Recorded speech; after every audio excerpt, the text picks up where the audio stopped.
सध्या देशभरात चालू असलेल्या निवडणुकीच्या पार्श्वभूमीवर स्वातंत्र्यापासून रस्ता नसलेले गाव झाले संघटित। परभणी जिल्ह्यातील गंगाखेड तालुक्यातील महत्त्वाचे असे राणी सावरगाव सर्कल असून त्या अंतर्गत बरेच गाव, खेडे, वाडी, तांडे येत असून सदरील गावांना कसलाच रस्ता नसून विलासनगर, उमाटवाडी, डुमनरवाडी, उंबरवाडी, कर्लेवाडी, उगडेवाडी, पांढरेवाडी, गौळवाडी तांडा पुढे याच रस्त्याने अहमदपूर तालुक्यात प्रवास करता येतो। म्हणून उपरोक्त गावच्या नागरिकांनी रस्त्यासाठी आगामी निवडणुकांवर बहिष्कार टाकला असून नागरिकांनी आपले मत व्यक्त करताना लोकप्रतिनिधींच्याबद्दल असलेला संताप आक्रोश करीत व्यक्त केला। नागरिकांनी बोलताना आमच्या गावाला अद्यापर्यंत कोणीच वारस नसून स्थानिक पत्रकार देखील यात बरबटलेले असल्याचे समजते आहे।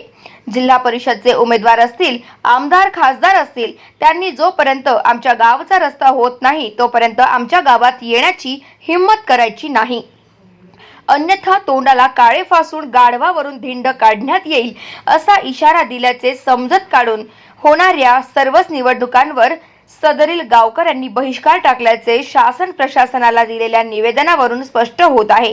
आपला त्रास आणि मागणी मांडतेवेळी उपस्थितांमध्ये शिवाजी दैफळे, सोपान नागरगोजे, समाजसेवक अंतराम चाटे, नागोराव तांबरे, सरपंच उंबरवाडी, कृष्णा मुंडे, सरपंच गौळवाडी, दगडू मुसळे इत्यादी उपस्थित होते।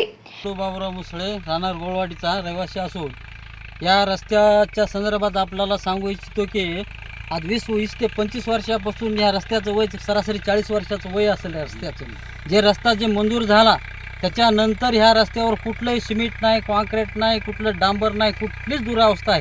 कोण कुठं काय बजेट उचलतंय की का नकाशावर हा रस्ता आहे का नाही की हेच जनतेला माहिती नाही। ह्या 5-6 खेड्याच्या गावाचा प्रश्न असा गंभीर आहे की मी जन्मलोय तसं बी ह्या रस्त्यावर कधी डांबर आलं नाही, का कोणचा अधिकारी बघायला आला नाही, का प्रशासन आलं नाही। जसे आदी भागामध्ये आदिवासी राहतात त्याप्रमाणे ह्या जंगलामधले लोक राहतात। ह्या लोकांकडे कोण्याही हरामखोरानं लक्ष द्यायचा प्रयत्न केले नाहीत। म्हणून आता आम्हाला वेळ अशी आली की हेला जे मार्ग आमच्या पद्धतीनं दाखवायचा ते मार्गाचा सल्ला आम्ही उचललेला आहे आणि त्या मार्गानेच आम्ही त्याला मार्ग दाखवणार।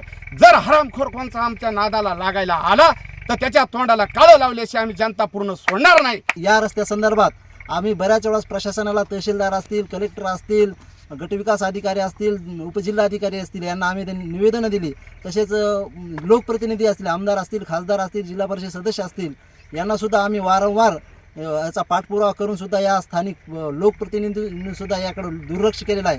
त्यामुळं हा बऱ्याच वर्षापासून दुर्लक्षित असलेला हा जो रस्त्याचा प्रश्न आहे हा मार्गी लागावा म्हणून आम्ही या परिसरातील सर्व ग्रामस्थांनी असा निर्णय घेतला की लोकसभा निवडणुकीवर बहिष्कार टाकायचा आणि यापुढे कोणत्याही निवडणुका होतील त्यावर सुद्धा आम्ही बहिष्कार टाकणार आहेत। आणि जोपर्यंत हा आमचा रस्त्याचा प्रश्न मार्गी लागणार नाहीत आणि आमचे हे 2 पूल होणार नाहीत तोपर्यंत आम्ही कुठल्याही निवडणुकीत सहभाग घेणार नाहीत। मी जेव्हापासून जन्मलोय तेव्हापासून मला कळतंय तसं तरी असाच रस्ता आहे। या रस्त्याकडे आतापर्यंत कोणता लोकप्रतिनिधी असेल, जिल्हा परिषद सदस्य असेल किंवा सरपंच असेल किंवा आमदार असेल आणि हा खासदार असेल, दळभद्री खासदार असेल, या खासदाराने देखील आतापर्यंत आमच्या रस्त्याला कोणी बघितलं नाही। आणि हे खासदार आम्हाला 2 वेळेस आम्ही 2-3 वेळेस या खासदाराकडे असं गेलो की निवेदनं देऊन फक्त आम्हाला तोंडी आश्वासनं दिली या खासदारांनी की तुमचा रस्ता करू, असं करू, तसं करू। फक्त निवडणूक आली की या खासदाराला आमचं गौळवाडी गाव दिसतं। आतापर्यंत या खासदाराला कसलं ते आम्हाला निवेदनं देऊन सुद्धा आम्हाला या खासदारांनी चॉकलेट दिले। या खासदारांनी आमच्याकडं तर पहिलं मी या स्वरूपात सांगतो की त्या खासदारांनी या बंडू जाधवनी आमच्याकडं तर येऊच नाही आणि आलं तर आम्ही त्यांच्या तोंडाला खाळं फासल्याशिवाय राहणार नाहीत।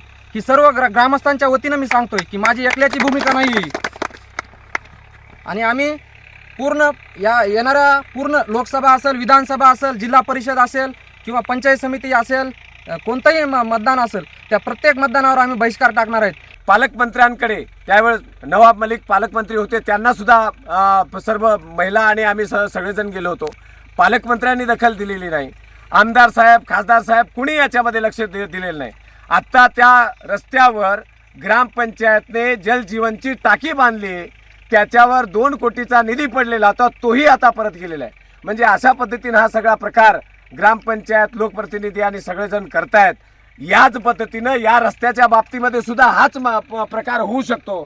आपण सगळ्यांनी नागरिकांनी हा विचार केला पाहिजे आणि म्हणून या आगामी लोकसभा निवडणुकीवर मतदानावर बहिष्कार जो टाकण्याचा निर्णय घेतलेला आहे तो अत्यंत स्तुत्य आहे आणि तो ठाम निर्णय या आपण सगळ्यांनी पाळला पाहिजे. केवळ लोकसभा मतदानावर बहिष्कार नाही तर आगामी सर्व प्रकारच्या निवडणुकांवर सुद्धा गाव माझा न्यूज करिता रुद्रा मुरकुटे, गंगाखेड, परभणी.